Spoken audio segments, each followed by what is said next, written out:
In the past 1 year, more than 1,000 babies have been cared for in the Neonatal Intensive Care Unit at Huntsville Hospital for Women and Children. It is the first time the unit has ever seen that many admissions in a single fiscal year. But the care these tiny babies get in the regional unit is second to none.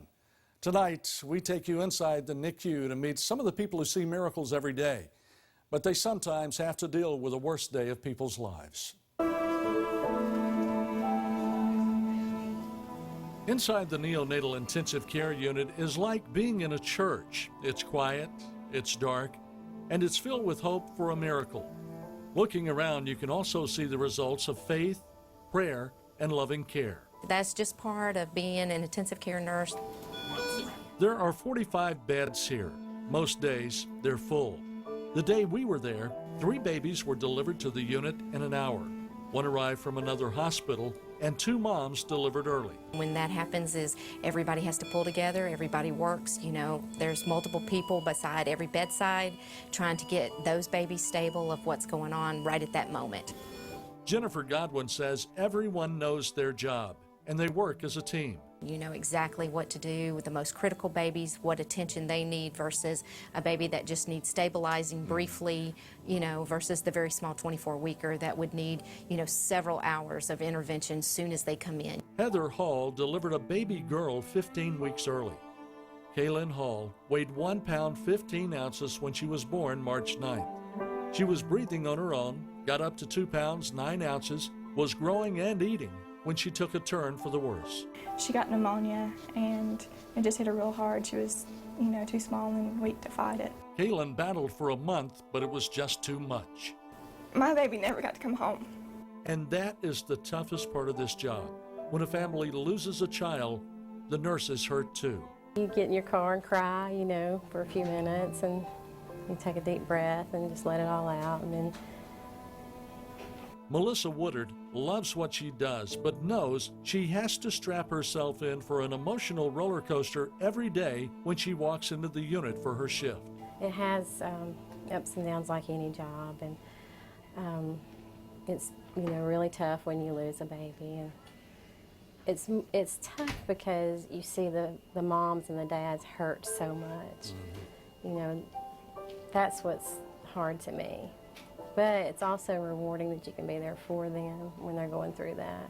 The nurses get attached to the parents and they treat the babies as their own.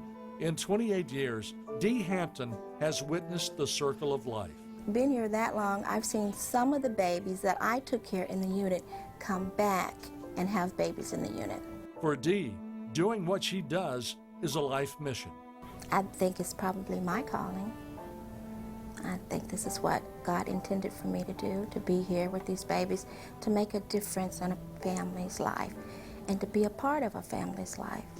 This is not one of those jobs that you get into for the money, because it's something that if you're not meant to do it, then you can't do it. It's heartbreaking.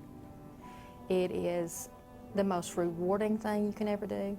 Judy Dodd followed in her mother's footsteps, choosing nursing as a career. This is what I do. You come in here, you're going to take care of babies, and you come in with the feeling that you're going to do the very best that you can today. And, you think about tomorrow when tomorrow gets here. But sometimes tomorrow never comes. We see miracles every day. It's beautiful, but we also see the worst day of people's lives. Pam Ferris has been a NICU nurse for 9 years. I'm here because I had a nephew that died at 23 weeks, and I knew this is where I needed to be. Every child here is like our own. She also heads the program that gets parents and family through the loss of a baby. Despite the best equipment and the efforts of the doctors and nurses in the Neonatal Intensive Care Unit, sometimes they lose the battle.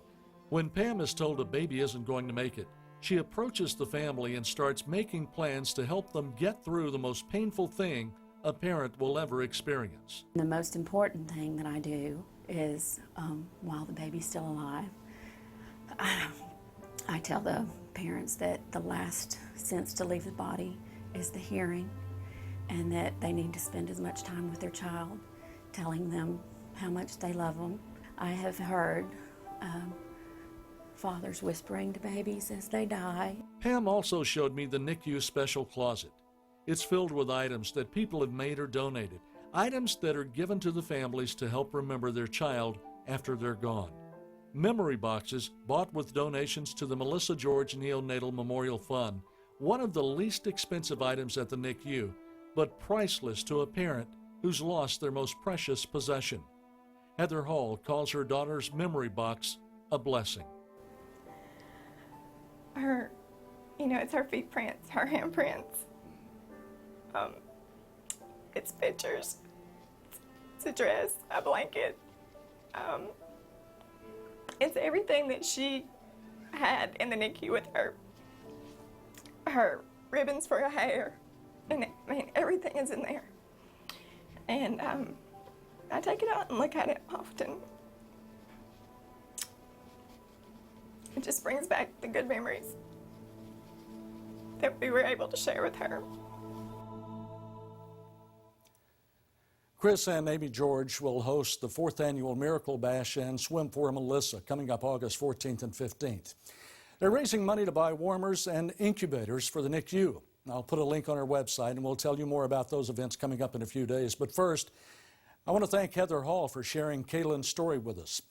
It took a lot of courage, the same kind of courage that no doubt her daughter showed while she was in the NICU. And I want to thank the staff of the NICU for allowing us to show you their world, a world that leaves no doubt that there truly are angels among us.